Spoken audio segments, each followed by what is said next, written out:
Hello student, welcome to Ashish classes. आज हमारा एक छोटा सा टॉपिक है, चैप्टर है हमारा chemical bonding and molecular structure. Class 11th का चैप्टर है, क्लास 11th का चैप्टर है हमारा केमिकल बॉन्डिंग और एंड मॉलिक्यूलर स्ट्रक्चर, और उसी में हमारा टॉपिक है bond length. Basically bond length होती क्या है, इसके बारे में आज हम लोग जानेंगे। ये हमारे नीट एग्ज़ाम के लिए बहुत इंपॉर्टेंट है।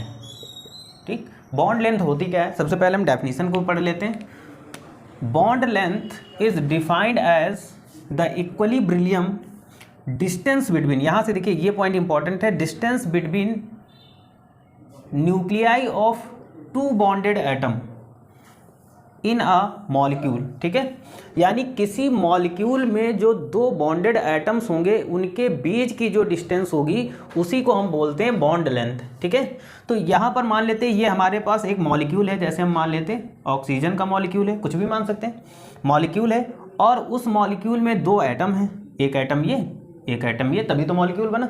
अब उसमें क्या होगा, उस मॉलिक्यूल में उनके न्यूक्लियाई के बीच की ये जो डिस्टेंस है, ये यहाँ पर क्या है, न्यूक्लियस है, तो उनके न्यूक्लियाई के बीच की ये जो डिस्टेंस है इसी को हम लोग बोलते हैं बॉन्ड लेंथ।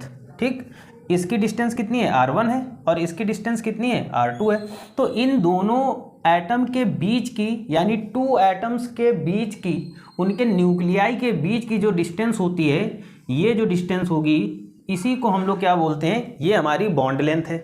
अब हमसे अगर पूछा जाए टोटल बॉन्ड लेंथ कैसे निकालते हैं, तो यहाँ पर लिखेंगे total bond length equal to क्या होता है, r1 plus r2, r1 plus r2। यहां से इस फार्मूले से हम लोग टोटल बॉन्ड लेंथ निकालते हैं। ठीक है, तो बॉन्ड लेंथ क्या होती, हमने इस टॉपिक में इसको समझ लिया, और छोटा सा टॉपिक था लेकिन इंपॉर्टेंट था हमारे क्लास 11th और नीट एग्जाम दोनों के लिए। आई थिंक सबको समझ में आया होगा। Thank you for this class.